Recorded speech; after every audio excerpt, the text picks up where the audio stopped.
जय जय जय हित जुगल आधार। जय जय जय हित जुगल आधार। हित को ही वृंदावन जानू, हित को ही वृंदावन जानू। हित ही विपिन बिहार, हित ही विपिन बिहार जुगल आधार। जय जय जय हित युगल आधार। जय जय जय हित जुगल आधार।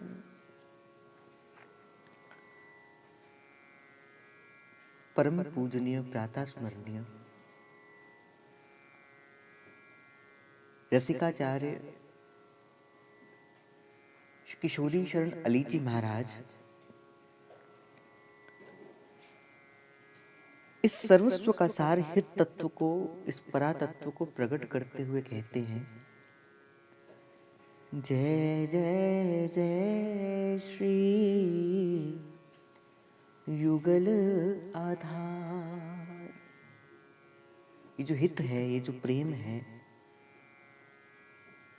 यही युगल के केली का आधार है। प्रेम ही है जिसके कारण से प्रिया और प्रियतम सदा एक रस के अंदर मगे रहते हैं, छके रहते हैं। चाहे वो किसी भी प्रकार की लीला है, चाहे वो रास की लीला है, चाहे वो होली की लीला है, चाहे और कोई लीला है, उस लीला के आधार के रूप के अंदर पूज्य श्री किशोरी शरण अली जी महाराज कहते मूल में हित ही है, मूल में प्रेम ही है। हित को ही वृंदावन जान। और मैंने कई बार आपको इस बात का निवेदन भी किया है, आप सभी वृंदावन जाते हो, आप सभी वृंदावन के उपासी हो, वृंदावन के निवासी हो। और मैंने शायद कई बार आपको इस बात का निवेदन भी किया है, और मुझे लगता है कि आज उसी बात के साथ इन संतों ने अपने शब्दों को मिलाकर मेरी बात को सत्य कर दिया कि जिस वृंदावन में आप दर्शन करने जाते हो, ये वृंदावन कोई और नहीं, ये समस्त रूप से ये स्वयं भी हित का ही स्वरूप है। मैं तो सदा आपसे कहते भी आया हूं, वृंदावन के अंदर आओ तो इस भाव से आया करो कि मैं कहीं और नहीं जा रही, महाप्रभु श्री हरिवंश चंचू महाराज से मिलने के लिए ही जा रही है। और वृंदावन का तो कण कण जो है वही प्रसाद है।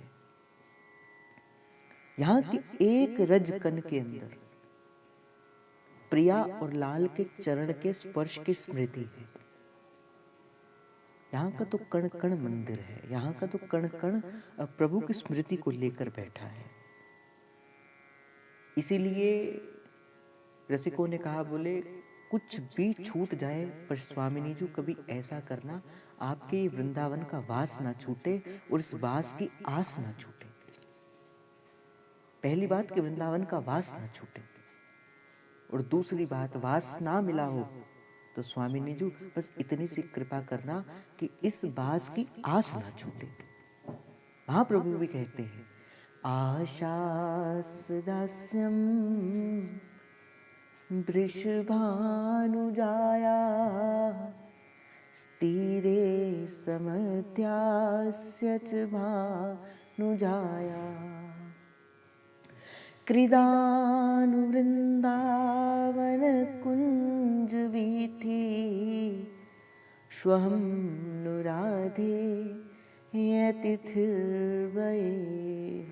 महाप्रभु कहती, हे स्वामिनी जी मुझे इस बास की आशा है, आशा सदास्यम वृषभानुजाया, स्थिरे समध्यासिच भानु जाया।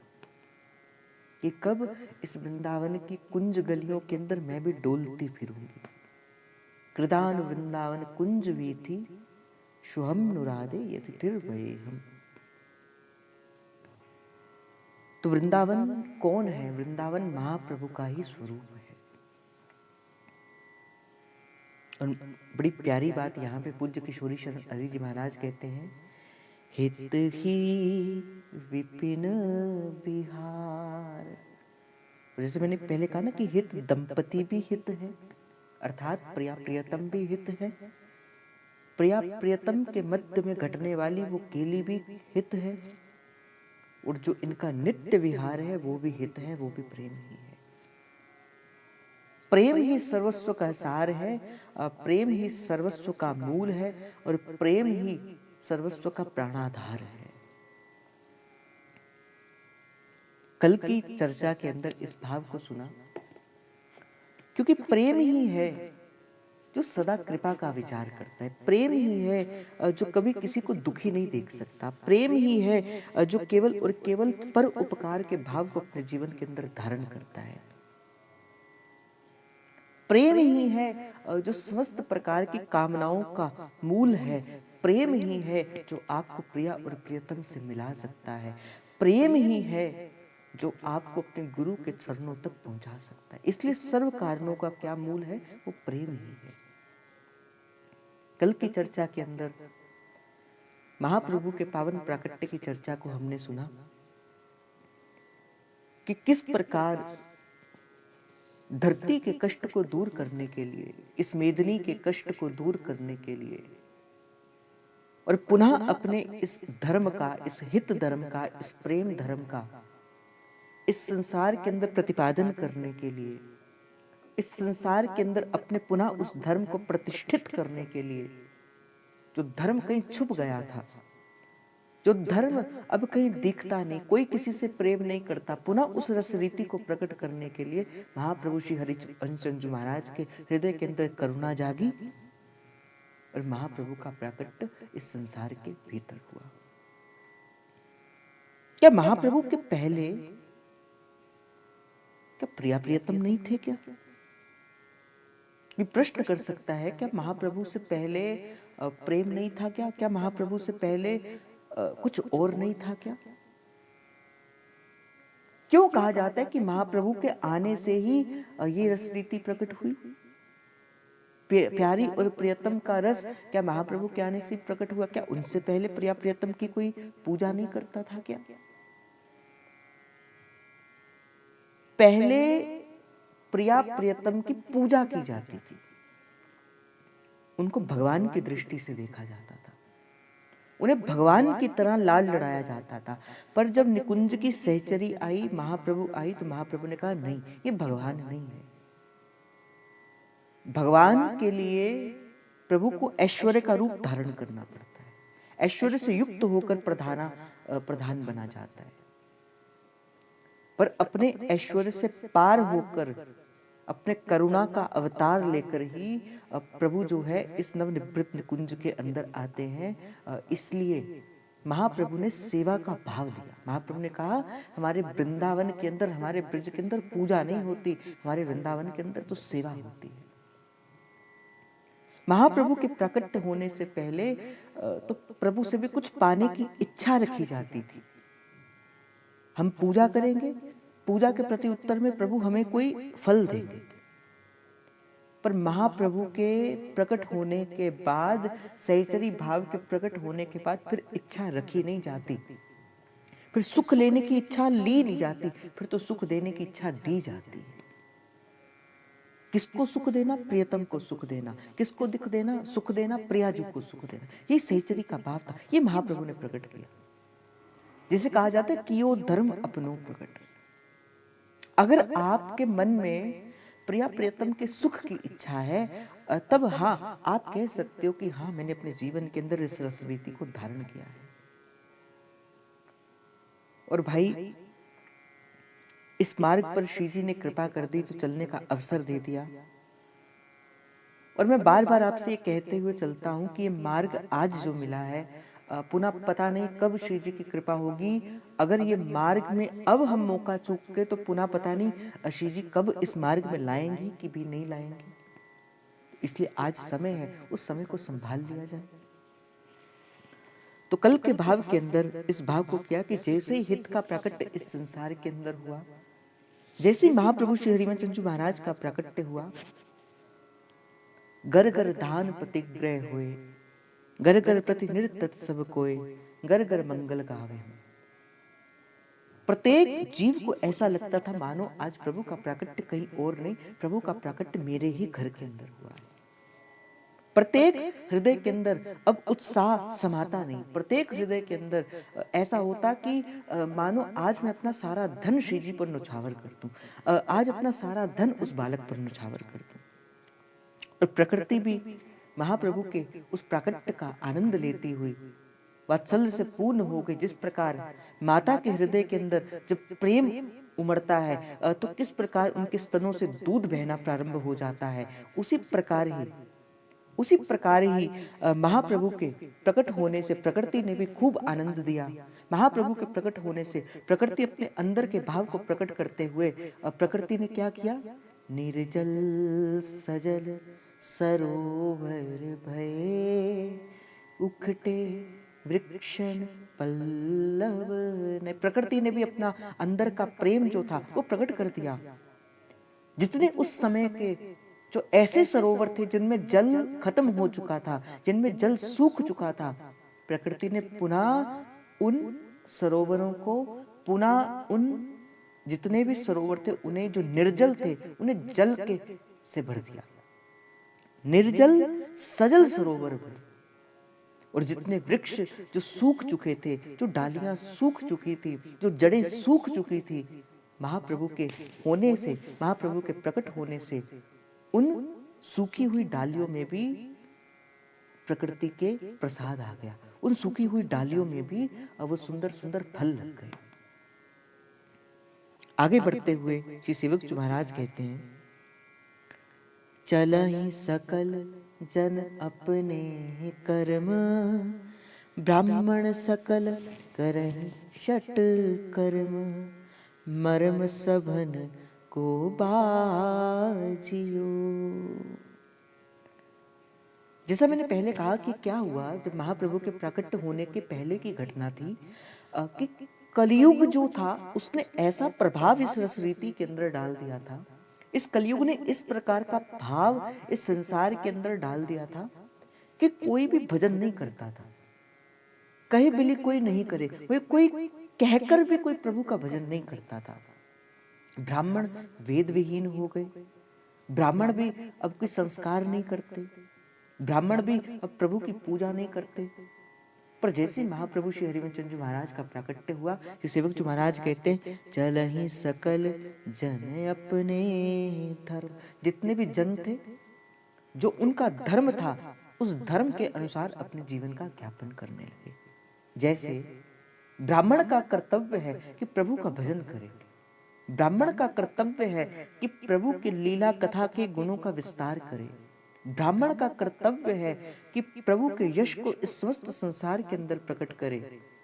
तो महाप्रभु के प्रकट होने के बाद ब्राह्मण सकल करहु षट कर्म, ब्राह्मणों का जो कर्म था, ब्राह्मण अपने अपने कर्मों को करने लग पड़े।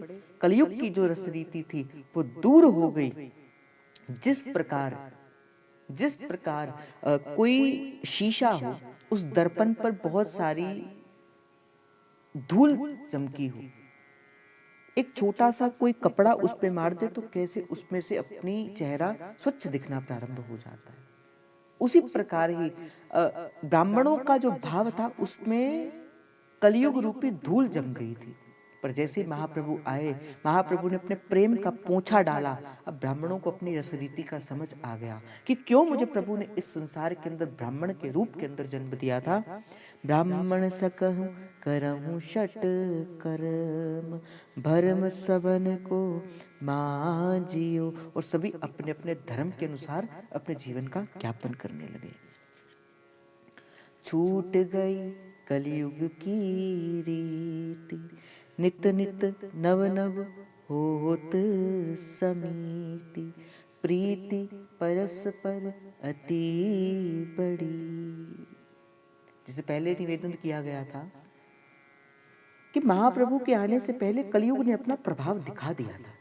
महाप्रभु के आने से पहले कलयुग ने इस संसार के अंदर अपना प्रभाव डाल दिया था, पर जैसे महाप्रभु का प्राकट्य हुआ, श्री सेवक जी महाराज कहते हैं, छूट गई कलयुग की रीति। छूट गई कलयुग की रीति। कलयुग की रीति क्या है? अगर कोई मुझसे पूछे कलयुग की रीति क्या है, कैसे पता लगे कि आप इस समय किस युग के अंदर हो? मैं तो एक दिन भी आपको निवेदन करते हुए कहा था, भाई 4 युग प्रकृति ने इस संसार के अंदर बनाए हैं। सबसे पहले सतयुग, फिर त्रेता, फिर द्वापर और फिर कलयुग, जिसे चतुर्युगी कहा जाता है। पहले सतयुग, फिर त्रेता, फिर द्वापर, फिर कलयुग। क्या सतयुग के अंदर कलयुग नहीं था क्या? क्या द्वापर के अंदर कलयुग नहीं था क्या? क्या सतयुग के अंदर कलयुग नहीं था क्या? और या कलयुग के अंदर क्या द्वापर, सतयुग या त्रेता नहीं है क्या? चारों युग चारों प्रकार से चारों समय के अंदर प्रकट होते हैं। जैसा मन का भाव होता है, व्यक्ति वैसे ही युग के अंदर अपने आप को प्रकट कर देता है। आप कहोगे कैसे? अगर हमारा मन कुसंगति की ओर है, कुसंग चाहता है, अब कुसंग किसी भी प्रकार का हो सकता है, व्यक्ति का हो सकता है, वस्तु का हो सकता है। अगर हमारा मन कुसंग की ओर जाता है तो हम सतयुग के अंदर भी कलयुग के अंदर ही हैं।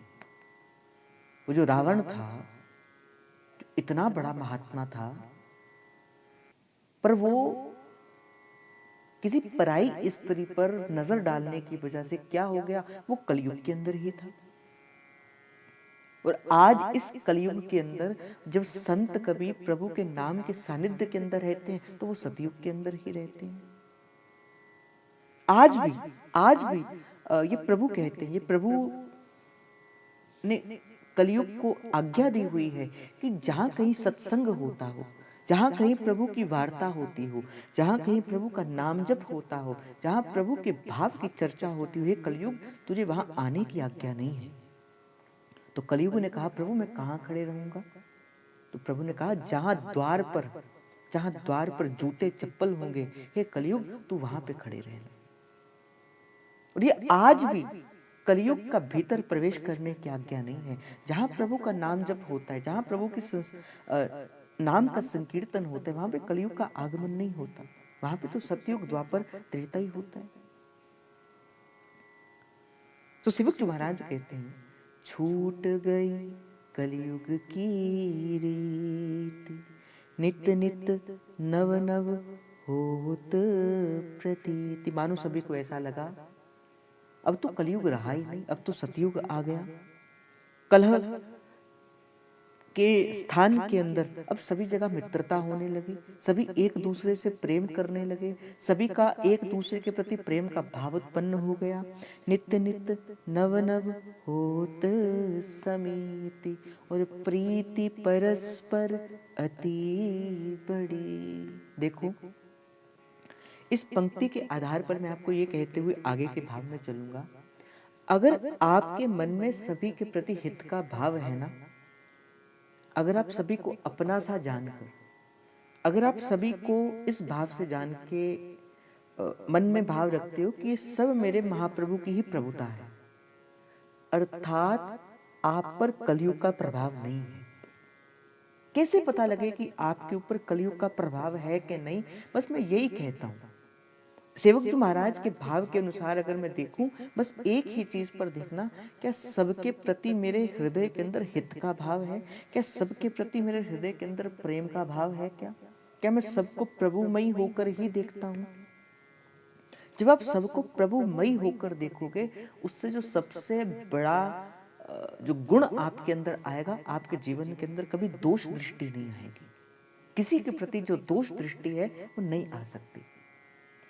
यहां से सेवक वाणी की चर्चा थोड़ी सी गंभीर हो जाती है। यहां से सेवक वाणी थोड़ी गंभीरता के साथ कुछ सूत्रों को देती हुई जाएगी। क्योंकि वाणी है और वाणी एक गंभीर समुद्र है। समुद्र जितना गंभीर होता है उतना ही वो गहरा होता है। इसी प्रकार ही बड़ी गंभीरता के साथ, बड़ी एकाग्रता के साथ, बड़े भाव के साथ इस सेवकवाणी का चिंतन करना, अगर आप चाहते हो इस रस रीति पे चलना तब, क्योंकि सेवकवाणी का चिंतन नहीं मिलता। आप सर्च करके देख लेना कहीं पर भी, आपको कहीं भी सेवकवाणी का संपूर्ण चिंतन नहीं मिलेगा। क्यों? क्योंकि सेवकवाणी की चर्चा अतिशय गंभीर है। हम तो दृष्टता कर रहे हैं कि सेवकवाणी की चर्चा को करते हुए श्री सेवक जी महाराज आगे बढ़ते हुए कहते हैं, प्रगट होत ऐसी विधि भई, सब जग सब भव जनित आपदा गई, नई नई रुचि अति बड़ी। कहते जैसे महाप्रभु का प्राकट्य इस संसार के अंदर हुआ, प्रगट होत ऐसी विधि भई, जैसे महाप्रभु का प्राकट्य हुआ कुछ अद्भुत परिवर्तन इस संसार के अंदर हो गया। कैसा परिवर्तन हुआ? सब भव जनित आपदा गई। जितनी विपत्तियां, जितनी आपत्तियां इस संसार के अंदर थी, वो सारी आपत्तियां महाप्रभु के प्राकट्य से ही दूर हो गई। और मैं तो अपने जीवन के अंदर भी देखो, दो प्रकार से महाप्रभु का प्राकट्य होता है। आप कहोगे दो प्रकार से कैसे? एक घटना वो आज से 550 वर्ष पूर्व कि बादग्राम के अंदर महाप्रभु का प्राकट्य हुआ। कलयुग के धर्म नष्ट हो गए, ब्राह्मण सत्कर्म करना प्रारंभ हो गए, कलयुग वेद की विधि से बाहर हो गया, सतयुग द्वापर प्रकट हो गया। एक तो वो महाप्रभु का प्राकट्य होना, और दूसरा कैसा महाप्रभु का प्राकट्य होना है? जब आप इस मार्ग पर चलते हो और आपको हरिवंश नाम की दीक्षा मिलती है, अर्थात उस समय आपके जीवन के लिए, आपके लिए महाप्रभु का प्राकट्य हुआ है। बड़े गंभीरता के साथ इस बात को सुनना। जैसे मैं आपको उदाहरण के तौर पे कहता हूं, भगवान के मुख्यतः 24 अवतार हुए, जिसमें वराह, राम, कृष्ण, मत्स्य आदि आदि प्रभु के अवतार हुए, नरसिंह अवतार हुआ। ये जो जितने भी अवतार हुए ना, ये प्रभु के सबके हित के लिए हुए, सबके हित के भाव से प्रभु का प्राकट्य हुआ। चीटी 16 जुगल तक सबको हित निष्काम।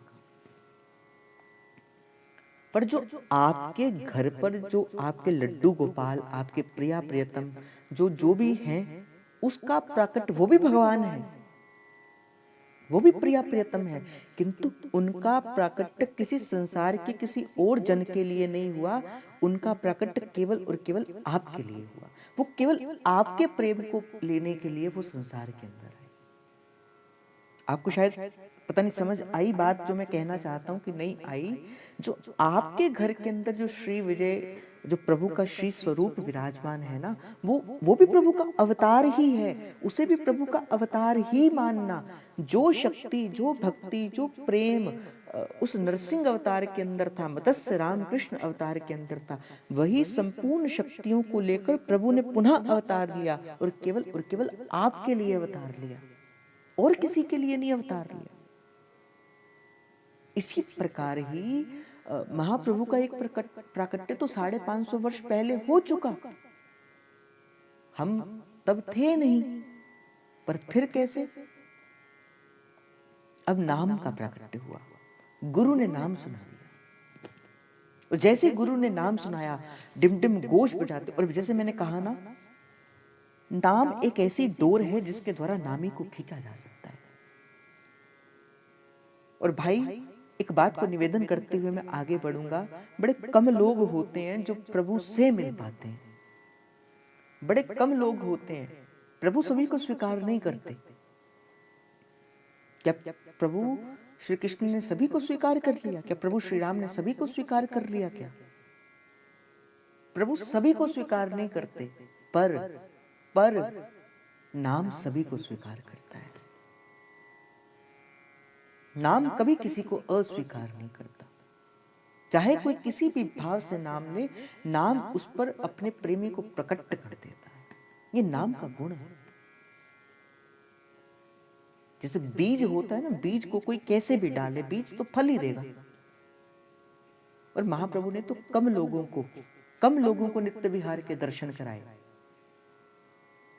पर नाम ने, इस श्री हरिवंश नाम ने तो असंख्य अध्यावधि आज तक कितने जनों को नित्य विहार के दर्शन करा दिए। इसीलिए कहा जाता है, हरि से बड़ा हरि का नाम, हरि से बड़ा हरि का नाम। नाम तो, और भाई देखो, कई बार एक ऐसी अपवित्र अवस्थाएं माताओं बहनों की आ जाती है जिस कारण वो प्रभु का स्पर्श नहीं कर पाती। नहीं करना चाहिए उस समय स्पर्श, पर देखो नाम ब्रह्म तो तब भी कृपा करता है। अब भगवत विग्रह का स्पर्श नहीं कर सकते, किंतु नाम का स्पर्श तो कर सकते हो। नाम तो जीवा से रट सकते हो। तो नाम तो किसी भी अवस्था के अंदर जीव का त्याग नहीं करता। तो बताओ, नाम बड़ा कि नाम ही बड़ा? मैं तो कहता हूं, अगर कोई मुझसे पूछे तो भाई नाम बड़ा। और जिसने भी पाया है भाई, इस नाम से ही पाया है। जिसने पाया है वो नाम से ही पाया। पहले नाम आया, फिर नाम ही आया। ध्रुव जी जब गए प्रभु को पाने के लिए, मार्ग में कौन मिले?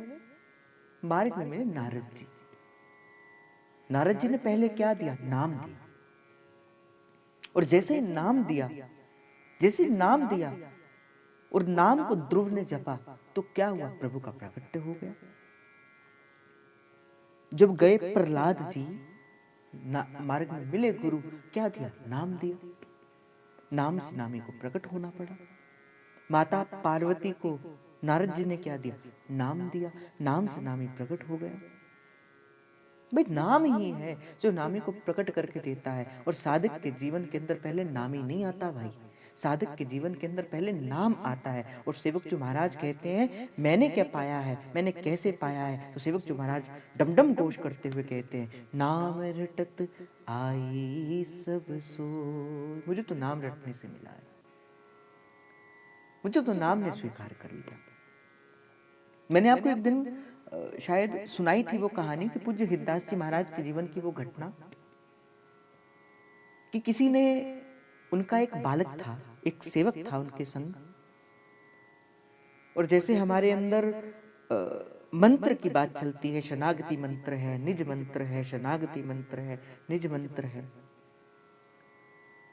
मैं तो इन चक्करों के अंदर नहीं फंसता। क्यों? क्योंकि मुझे सेवक वाणी पर पूर्ण विश्वास। और सेवक वाणी कहती है, चार अक्षर प्रति चारु है, चार नाम को सार, हरिवंश नाम निज मंत्र है, दंपति प्राणाधार।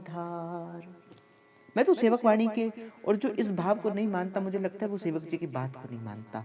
और भाई मैंने तो अपने गुरु से यही सीखा है, जो सेवक वाणी नहीं जानी, तिनकी बात रसिक नहीं मानी। तो सेवक जो महाराज कहते, चार अक्षर प्रति चारु है, चार अक्षरों का ये नाम है, और चार नाम को सार। और प्रत्येक अक्षर का अपना एक सार है। जैसे ह अक्षर में हरि बसे, र में राधा नाम, व अक्षर वृंदा विपिन सो सहचर्य अभिराम। और बड़े भाव से भर के श्री सेवक जी महाराज कहते हैं, हरिवंश नाम निज मंत्र है, दंपति प्राणाधार। और दंपति का प्राण का आधार है। जैसे मैंने अभी जहां से आज का भाव प्रारंभ हुआ, उसमें आया ना, हित की केली कर, हित को ही वृंदावन जानो, हित ही विपिन बिहार। तो वो किसी ने कहते, बोले तुम्हारे गुरु तो निज मंत्र देते हैं, कि तुम्हें नहीं दिया क्या? तुम तो सेवा के अंदर हो, या तुम्हें निज मंत्र नहीं दिया? अब निज मंत्र की अपनी एक भाव से दिया जाता है। निज मंत्र कभी किसी को नहीं दिया जाता, कोई जीव संभाल ही नहीं पाता। शेरनी का दूध है ये निज मंत्र। पागल हो जाओगे अगर बिन भाव से अगर इसको जपोगे, तो पागल सी स्मृति हो जाएगी, नहीं संभाला जाएगा ये निज मंत्र। उसके लिए तो या तो महाप्रभु का पुत्र बनना पड़ेगा या अपनी वैसी योग्यता बनानी पड़ेगी। तो कहा कि आपको क्या निज मंत्र नहीं मिला? वो भोला भाला सा जीव गया रसिक पद रेणु श्री हरिदास जी महाराज के पास। महाराज जी से कहते, महाराज जी मैंने सुना है आप निज मंत्र भी देते हो, क्या आपने हमें तो कोई निज मंत्र दिया ही नहीं। तो पहले तो हंस दिए पूज्य श्री हरिदास जी महाराज, फिर कहते बेटा क्यों चक्रों में पड़ते हो, सीधे सीधे श्री हरिवंश जपो, यही निज मंत्र है। अब गुरु के चरणों पे निष्ठा तो थी ही,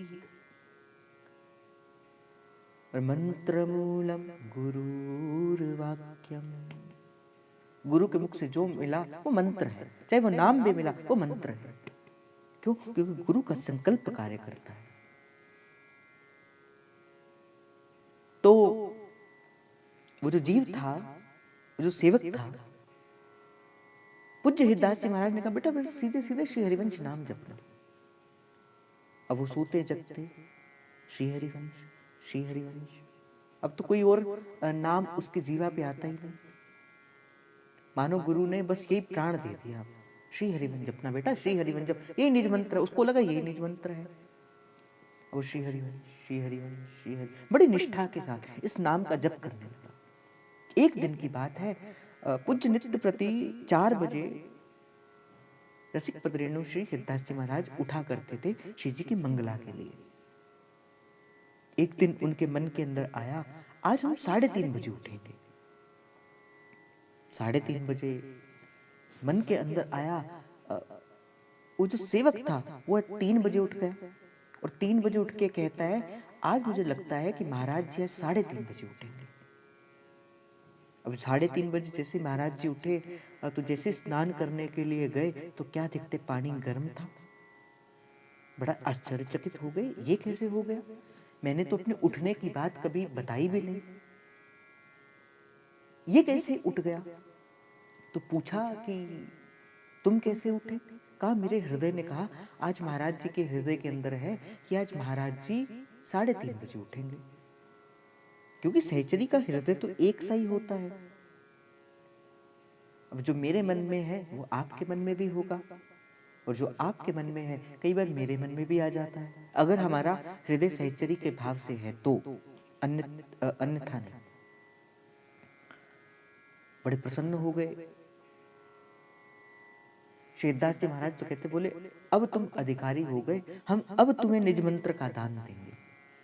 तो उस बोले वाले सजीव ने कहा प्रभु अब हमें कुछ और नहीं चाहिए, अब कुछ और नहीं चाहिए, ये श्री हरिवंश नाम से जो वस्तु मिलनी थी वो वस्तु मिल गई, वस्तु मिल गई श्री हरिवंश नाम से, प्रिया प्रियतम मिल गए श्री हरिवंश नाम से, आपकी सेवा मिल गई है श्री हरिवंश नाम से। इसलिए मैं आपसे कहता हूं भाई, अपने जीवन का आधार मानकर, अपने जीवन का सर्वस्व मानकर एक बार लगा दो जीवन की बाजी इस नाम के ऊपर। जितनी निष्ठा आप कर सकते हो, जितना प्रेम कर सकते हो, इस नाम को दे दो।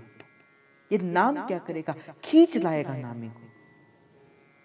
एक बार कर कर तो देखो, एक बार मेरी बात को मान कर भी देखो। आज कोई कह रहा था, मुझसे पूछ रहा था भैया भजन नहीं होता क्या करें, मैंने कहा और जोर से भजन करो और प्रेम से भजन करो। एक कह रहा था भजन में मन नहीं लगता, भजन करने बैठते तो मन में विकार आते हैं, क्या भजन छोड़ दे? तो मैंने कहा नहीं, और सुदृढ़ता के साथ भजन करो, और सुदृढ़ता के साथ नाम को पकड़ो। धीरे धीरे नाम कृपा करेगा, नाम कृपा करता है। फिर पहले आपको नाम को पकड़ना है, फिर धीरे धीरे क्या करता है, फिर नाम आपको पकड़ता है, फिर नाम आपका साथ नहीं छोड़ता, फिर नाम आपको आगे की यात्रा करवाता है। तो कहते प्रगट होई ऐसी विधि भई, सब जग जनित आपदा गई, नई नई रुचि अति बड़ी। जैसे महाप्रभु का प्रकट हुआ तो जितनी कलयुग की आपदाएं थी, मैं ये कहाँ से भाव आ गया, मैं ये कह रहा था कि देखो, ये उस समय की बात है जब महाप्रभु का प्राकट्य हुआ तो कलयुग का जितना दोष था वो सारा दोष खत्म हो गया। जितने बुरे कर्म थे वो सारे बुरे कर्म खत्म हो गए। और जिस दिन गुरु के द्वारा हमें नाम मिला, नाम मिला अर्थात महाप्रभु का बीज हमारे जीवन के अंदर आया, और महाप्रभु के जीवन रूपी बीज हमारे जीवन के अंदर आया, और फिर भी अगर मन के अंदर तेर मेर किसी के प्रति बुरा भाव अगर वो नहीं मिटता, कलयुग का भाव, तो अर्थात वो तो नाम था किंतु आप शिष्य नहीं बन पाए, नहीं बन पाए आप शिष्य। अब बन जाते तो कलयुग की रीति आपके हृदय से भी मिट जाती, आपका भी एक नवीन जन्म होता। क्योंकि दीक्षा संस्कार से क्या होता है, दीक्षा संस्कार आपका एक नवीन जन्म लेकर आता है।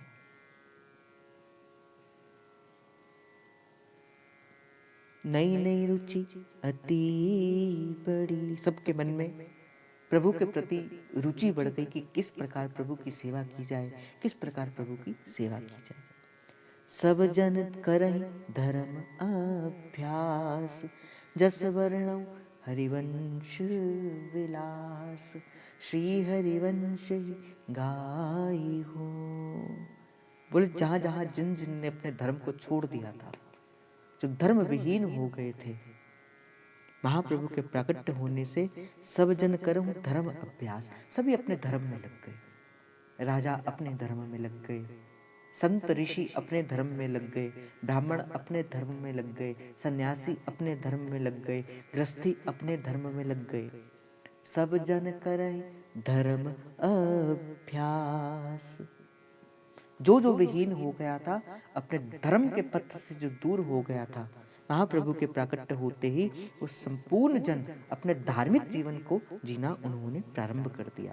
सेवक जी महाराज कहते हैं जस वर्णौ हरिवंश विलास, इसी में महाप्रभु के यश का वर्णन करता हूँ और सदा इसी नाम का जयघोष करता रहूंगा, सदा इस नाम का जयघोष मैं गाता रहूंगा। अब यहां से महाप्रभु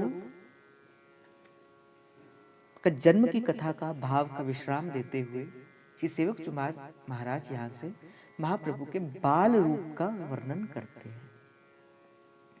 एक बात को कहते हुए मैं आगे के भाव में चलूंगा। देखो, जब महाप्रभु का प्राकट्य हुआ, आप सभी जानते हैं महाप्रभु श्री हरिवंश चंद्र महाराज की वाणियां। सबसे पहली वाणी आई श्री चतुरासी जी, दूसरी आई श्रीमद राधा सुधा निधि जी, तीसरी आई स्फुटक वाणी, चौथा आया यमुनाष्टक, और पांचवा आया वो दो पत्र जो महाप्रभु श्री हरिवंश चंद्र महाराज ने श्री विट्ठल दास जी को लिखे थे। ये 5 वाणियां महाप्रभु जी के द्वारा लिखी गई। आपको बड़ी जानकर बड़ी शायद अजीब लगेगा कि चतुरासी जी का जो प्राकट्य है वो तो महाप्रभु ने अपने जीवन की यौवन अवस्था के अंदर किया, अर्थात 30-32 वर्ष की आयु के अंदर थे महाप्रभु जब महाप्रभु ने श्रीमद चतुरासी जी का लेखन प्रारंभ किया। वृंदावन आने के बाद, उससे पहले चतुरासी जी का प्राकट्य नहीं हुआ था, यमुनाष्टक का भी प्राकट्य नहीं हुआ था, वो भी वृंदावन के आने के बाद प्रकट हुआ। आपको जानकर आश्चर्य होगा कि श्रीमद राधा सुधा निधि जी, जिसके शायद मेरे को लगता है 360 या 260 श्लोक हैं, श्री राधा सुधा निधि जी का प्राकट्य तब हुआ जब महाप्रभु की आयु मात्र 6 मास की थी, 6 महीने के। वो राधा सुधा निधि कहाँ लिखी गई? राधा सुधा निधि बादग्राम में लिखी गई। 270 श्लोकों की है, तो राधा सुधा निधि बादग्राम में लिखी गई। अब कैसे लिखी गई? जब महाप्रभु का प्राकट्य हुआ तो नरसिंह आश्रम जी को पता लगा कि हितजू का प्राकट्य हो गया, प्रभु का प्राकट्य हो गया। अब जैसे ही उनको पता लगा कि महाप्रभु का प्राकट्य हो गया, उस समय नरसिंह आश्रम जी देवबन के अंदर थे, तो देवबन से यात्रा कर कर नरसिंह आश्रम जी गए कहाँ पे? महाप्रभु श्री हरिवंश चंद्र से मिलने उनके बाद ग्राम। उससे पहले की एक घटना है। कहते कि जब महाप्रभु का प्राकट्य हुआ ना, महाप्रभु ना रोए ना उन्होंने आंखें खोली। ना प्रभु रोए ना महाप्रभु ने आंखें खोली। 6 दिन तक महाप्रभु ने अपनी ना रोए और ना प्रभु ने आंखें खोली। माता पिता डर गए, व्यास जी महाराज, माता तारा रानी तो डर गए। पिता बालक तो ना रोता है ना हंसता है ना आंख खोलता है, कहीं बालक मृत तो नहीं है। पर जब धड़कन को हाथ लगाया जाता तो धड़कन चल रही होती, किंतु बालक कुछ कहता नहीं, बालक आंख नहीं खोलता। फिर एक दिन की घटना है कि कुछ ब्रजवासी उस समय वृंदावन से बादग्राम की ओर आए। उनमें से कुछ ब्रज के गोपियां भी थी। जैसे वो गोपियां श्री बादग्राम के अंदर आई, महाप्रभु के पिता श्री व्यास मिश्र जी ने उन गोपियों से कहा कि देखो ब्रज नारियों, हे ब्रज देवियों, मेरा पुत्र का प्राकट्य तो हुआ है, मेरा पुत्र का जन्म तो हुआ है, किंतु ये पुत्र ना बोलता है और ना कुछ कहता है, ना हंसता है ना रोता है। और बालक का तो रोना स्वाभाविक है, बालक को तो रोना भी चाहिए। हमने श्री राम जी के जन्म स्तुति के अंदर भी पढ़ा था, कहूँ सुनी वचन सुजाना रोदन ठाना होई बालक सुरभूपा।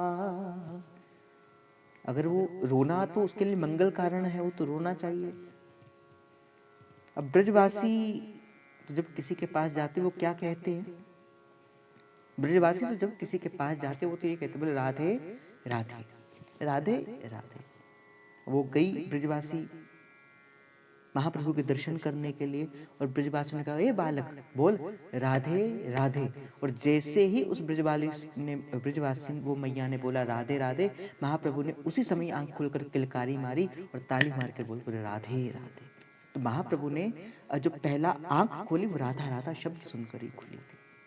ये महाप्रभु के जीवन की घटना है। तो बात चलती नरसिंह आश्रम जी की। तो नरसिंह आश्रम जी आए और जैसे नरसिंह आश्रम जी आए अपने भाई से मिले, तारा रानी से मिले, कहा कि हम बालक के दर्शनों को करना चाहते हैं। व्यास मिश्र जी ने और तारा रानी जी ने बालक के दर्शन कराए। उस समय व्यास मिश्र जी ने कहा कि हम थोड़ी देर के लिए, थोड़े समय के लिए इस बालक से एकांत के रूप के अंदर मिलना चाहते हैं। आप कुछ समय के लिए हमें छोड़कर हमें इस बालक के साथ एकांत में रहने दीजिए। अब संत थे, पहुंचे हुए संत थे और उनके आशीर्वाद से ही महाप्रभु का प्राकट्य हुआ था। तो उस समय श्री नरसिंह आश्रम जी ने जैसे ही द्वार बंद किया और महाप्रभु से कहते महाप्रभु हम जानते हैं हम भगवान हैं, हम जानते हैं आप सब कुछ हैं, आप जानते हैं आप सर्वस्व हैं और इस बालक के रूप के अंदर यहाँ पे आए हैं। अब अपने संपूर्ण उस यौवन के रूप के अंदर प्रकट हो जाइए। महाप्रभु हम जानते हैं आप कौन हैं। कहते कि उस समय वो जो 6 मास का जो बालक था वो संपूर्ण यौवन के रूप के अंदर प्रकट हो गया। अर्थात महाप्रभु अपने संपूर्ण रूप में संपूर्ण ऐश्वर्य के साथ वहां प्रकट हो गए, एक संपूर्ण एक युवा अवस्था के अंदर। उस समय महाप्रभु ने कहा कहो नरसिंह आश्रम जी आप क्या कहना चाहते हो? महाप्रभु आप कुछ कहिए। उस समय महाप्रभु ने श्री राधा सुधा निधि जी का पाठ अपने मुख से कहा और उन्हीं राधा सुधा निधि जी के पाठ को श्री नरसिंह आश्रम जी ने अपने हाथों से लिखा और वही राधा सुधा निधि जी का पाठ आज हमें मिला हुआ मिलता है। जो राधा सुधा निधि जी की जितनी भी लिपि है वो महाप्रभु ने कही है, किंतु महाप्रभु ने लिखी नहीं है। लिपिबद्ध जो भी आज पुरानी मिलती है वो नरसिंह आश्रम जी के हाथ के द्वारा लिखित मिलती है। अब यहां से उनका बाल चरित्र प्रकट होता है। बाल विरोध नवरनत बनहि, अपनो सो उपदेशत मनहि, गनहु कवन लीला चिती। महाप्रभु का बाल जीवन तो बड़ा न्यारा था, बड़ा मनमोहन था, बड़ा प्यारा उनका बाल्यपन का जीवन था। श्री सेवक जी महाराज ने तो यहाँ पे ज्यादा प्रकट नहीं किया। कभी श्री जी की कृपा से हम जब महाप्रभु के संपूर्ण जीवन की चर्चा करेंगे, उस समय महाप्रभु की बाल लीलाओं को भी हम चर्चा किया करेंगे। किंतु सेवक जी महाराज अभी स्पर्श करते हुए श्री सेवक वाणी में ही रहते हैं, ज्यादा भीतर की भाव तो नहीं कहते, परंतु थोड़ा थोड़ा स्पर्श करते हुए श्री सेवक जी महाराज आगे चलते हैं। महाप्रभु कहते कि महाप्रभु का जो जीवन था ना, जो बालक का जीवन था, जिस प्रकार प्रभु श्री राम जी का जो बालक का जीवन था ना, वो बड़ा ही सुंदर था। ठुमक चलत रामचंद्र, बाजत पैजनिया, ठुमक चलत रामचंद्र। और हमारे ठाकुर जी का जीवन कैसा था? बोले कभी किसी को तो छोड़ा ही नहीं। मैं तो एक बार पूज्य श्री मलुक पीठ वाले महाराज जी की कथा सुन रहा था। बोले इतने शरारती थे, बोले इतने शरारती थे, बोले एक एक गोपी के घर के अंदर जाके माखन चुरा लिया करते थे। वो बोले चुराते थे। कभी कोई गोपी कोई उद्दंडता करती तो बोले क्या करते? बोले उसकी मटकी फोड़ देते, बोले मटकी फोड़ देते। और बोले जब कोई गोपी थोड़ी और चतुर बनती, छुपा देती, माखन की मटकी दिखती नहीं, तो बोले हम आए हैं, कुछ लेके नहीं जाएंगे तो कुछ दे के जाएंगे। तो पूज्य मलुक पीठ वाले महाराज जी कहते, बोले ऐसे ठाकुर जी थे। बोले लेके नहीं जाएंगे तो क्या करते? बोले उसके घर के आंगन के अंदर जाके बोले लघु शंका कराते। बोले आए हैं तो कुछ करके ही जाएंगे, हम जय जय हैं, हम तो जय जय हैं, हम तो करके ही जाएंगे। तो ऐसे बड़े प्रेम से उन्होंने किया। ऐसी प्रेम की कई लीलाएं ठाकुर जी ने करी। बोले चलती चलती गोपियों को, चलती चलती गोपियों की मटकी फोड़ दी। अब गोपियां आई माता के पास शिकायत लगाने के लिए, ए यशोदा संभाल अपने लाला को, संभाल अपने लाला को, संभाल अपने लाला को, ये क्या करता है? और लाला तो और बहुत तैयार, बहुत शैतान, बहुत। अब पता था कि मटकी फोड़ी है, गोपी आएगी, मैया से शिकायत भी लगाएगी। भागते भागते पहले मैया के पास गए, कहा मैया मैया। मैया ने कहा हाँ लाला। बोले गोपी आएगी तेरे पास। तो बोले फिर? बोले माँ तू जानती है मैंने उनकी मटकी फोड़ दी। माँ ने कहा तूने मटकी क्यों फोड़ी? माँ मैया ये पुरानी छाछ, पुरानी दूध, पुराना माखन बेचने जा रही थी, जो खराब हो गया था, तो माखन बेचने जा रही थी।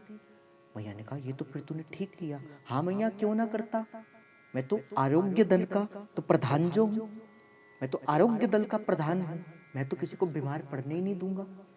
तो मैया ने कहा हाँ हाँ तूने ठीक किया लाला, तूने ठीक किया। अब चुप करके बैठ गए। अब मैया आई, ए यशोदा देख तेरे लाला ने क्या किया, देख तेरे लाला ने क्या किया। बोले क्या किया? बोले मटकी ही तो फोड़ी है। वो गोपी ऐसे सिर पे हाथ रख के बोली मटकी फोड़ी तो ये? यशोदा चुप करके बोल रही है। बोले मैं जानती हूँ तुम जो पुराना दूध माखन बेचने जा रही थी ना, लाला ने जो किया बिल्कुल ठीक किया। कई बार तो लाला कहता, बोले माँ मैया ने कहा हाँ। बोले माँ जब मुझे लड़की देखने आएगी ना कोई, एक बार मैया से कहते मैया मेरी शादी करवा दो। मैया ने कहा तू पागल है क्या, अभी तो तू छोटा है। बोले ना मैया मैं ब्याह करवाना, मुझे ब्याह करवाना। मैया ने कहा तू बेटा अभी तो छोटा है, अभी तो तू बड़ा हो, पढ़ लिख, राज संभाल। बोले मैं नहीं, मैं ब्याह करवाना। पर मैया, बोले हाँ। बोले दाऊ भैया वो नहीं लेके जाना। बोले क्यों? बोले वो ठहरे गोरे, मैं ठहरा काला, कई लड़की मोए देख के बोले मैं नहीं शादी करूंगी, मैं तो उससे शादी करूंगी। बोले दाऊ भैया को नहीं लेके जाना। तो बोले ऐसी अनेक अटखेलियां लाला ने अपने बालपन के जीवन के अंदर करी। कभी किसी गोपी की कुछ कर देते, महाप्रभु तो बड़ी सुंदर पंक्ति लिखते हैं। आहा, बड़ा सुंदर पद श्री चतुरासी जी के अंदर आता है महाप्रभु का। नंद के लाल हरिओ मन मोर, नंद के लाल हरिओ मन मोर। क्या सुंदर महाप्रभु वर्णन करते हैं। नंद के लाल हरिओ मन मोर, नंद के लाल हरिओ मन मोर। एक गोपी दूसरी गोपी से कहते बोले नंद के लाल ने मेरा मन हर लिया। दूसरी गोपी कहती बोली कैसे? हूँ अपने मोतीन लर पोवत, हूँ अपने मोतीन लर पोवत, कांकर मार गयो सखी भोर, कांकड़ मार गयो सखी भोर। ये गोपी मैं क्या बताऊं, मैं तो अपने घर के आंगन में बैठी थी। मैं तो घर के आंगन के बैठ के अपनी मोतियों की माला बना रही थी। सुबह सुबह की वेला थी, मैं तो मोती की माला बना रही थी। मैंने बुलाया नहीं, पर कांकड़ डार गयो सखी भोर। बोले सुबह सुबह आया, मुझे पत्थर मार कर भाग गया। दूसरी सखी कहती अच्छा, पत्थर मार कर भाग गया? कैसा कैसा रूप था उनका, कैसे देखने में कैसा था? बंक विलोकत चाल छबीली, बोले टेढ़ी सी चितवंती, टेढ़ो सो मुकुट सर पर रखा है किस अदा से, करुणा बरस रही है करुणा भरी निगाह से।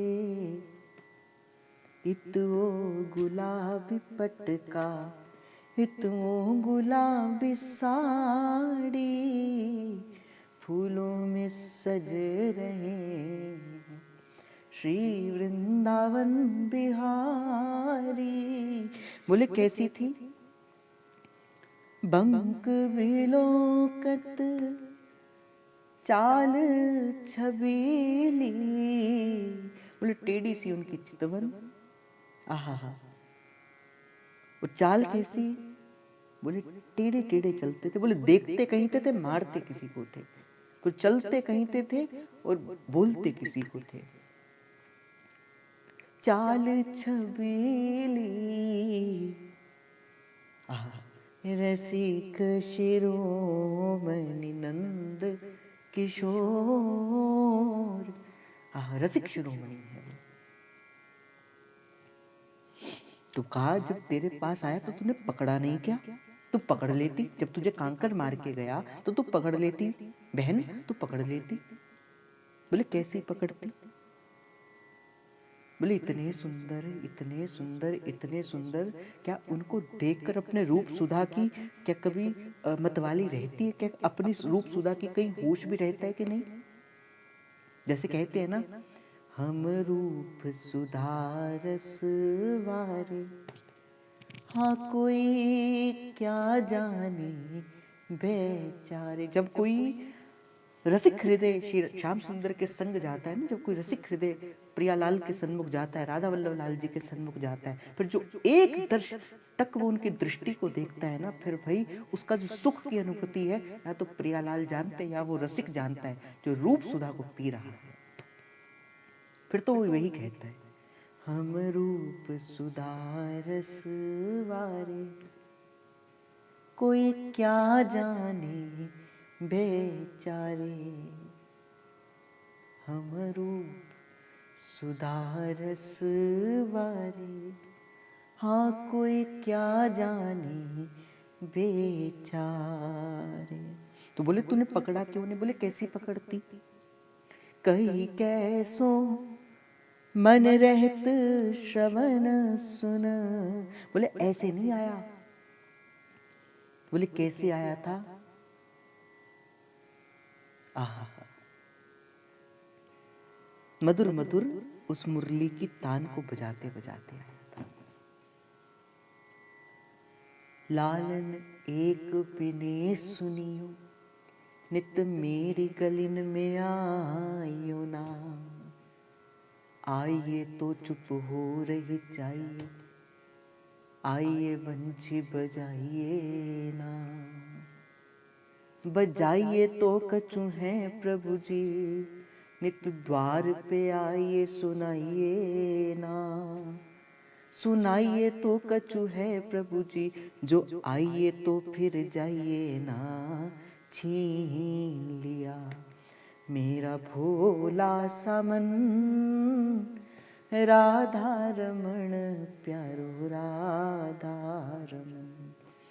ये जी छीन लिया मेरा भोला सा मन, राधा रमण प्यारो राधा रमन। मुझे बड़ी प्यारी लगती हैं। पूज्य महाराज जी कहते बोले लालन एक विनय सुन लेना। बोले पहले तो मेरे घर आना नहीं भाई। बोले तू जिसके घर आता है फिर उसका घर बार तू छुड़ा देता है। तू जिसके घर आता है तू उसे घर बार से बाहर निकाल देता है। लालन एक विनय सुनिए, नित मेरी गली में आइए ना। जैसे एक बड़ी सुंदर होली का पद आता ना, वो काना पिचकारी मत मार, मेरे घर सास लड़ेगी रे। सास लड़ेगी रे मेरे घर, ननद लड़ेगी रे। हाँ सास लड़ेगी रे मेरे घर, ननद लड़ेगी रे। ओ काना पिचकारी मत मार, मेरे घर सास लड़ेगी रे। बोले नित्य प्रति आप मेरे घर पर मत आना। लोग बोलेंगे, बोले बोले इनका कुछ आपस में चल रहा है। वो चल रहा है आपस में इनका कुछ। लालन एक विनय सुनी। बोले विनय सुन, विनय कर लो। नित मेरी गलिन में आइयो, बोले मेरी गली में मत आना।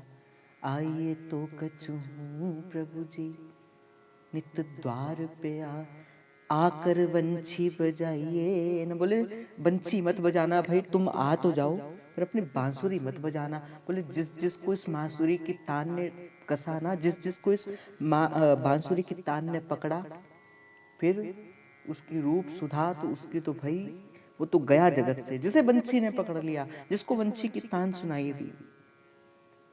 आहा, बोले मेरे द्वार पे आए सुनाइए ना। बोले फिर जब आइए, बजाई दी फिर जब आपने बंशी, फिर लोक लाज की लाज को छोड़कर मीराबाई एकली खड़ी, वो गिरधर आवो तो सही, लाला आवो तो सही। बोले फिर आ जाओ ना पर एक बार, फिर जाना नहीं लालजू, फिर जाना नहीं। क्यों? लालजू ने पूछा। बोले क्यों? तो सखी कहती भाई छीन लिया मेरा भोला समन, हे जी राधा रमण प्यारो राधा रमन। छीन लिया। और भाई ये तो हंसकर ही मन छीन लेते हैं। तभी तो कहते हैं मोहन मस्कन मंद वो ढुरकन मोर मुकुट की, सदा बसो मन मेरे फरकन पियरे पटकी। मोहन मुस्कन मंद वो ढुरकन मोर मुकुट की, सदा बसो मन मेरे फरकन पियरे पटकी। थारी छवि प्यारी लागे राज राधावर महाराज, राधावर महाराज। रसिकारा सिरताज, राधावर महाराज। तो कहा, बोले तूने संभाला नहीं उसको क्या? कहीं कैसे मन रहत श्रवण सुनी। बोले कि तू नहीं जानती कि जब वो बंसी बजाता है और जो उस बंसी की मधुर तान को सुनता है, क्या मन के अंदर उसका बस, क्या मन जो है वो बस में रहता है क्या? सरस मधुर मुरली की घोर, वो जो सरस मधुर मुरली की जो तरंग है, वो जो घोर है। इंदु गोविंद वदन के कारण,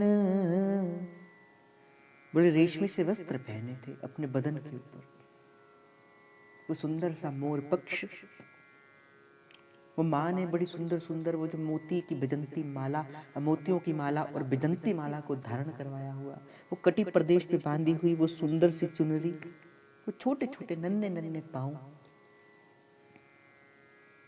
और ऊपर वो पीतांबरी, पीतांबरी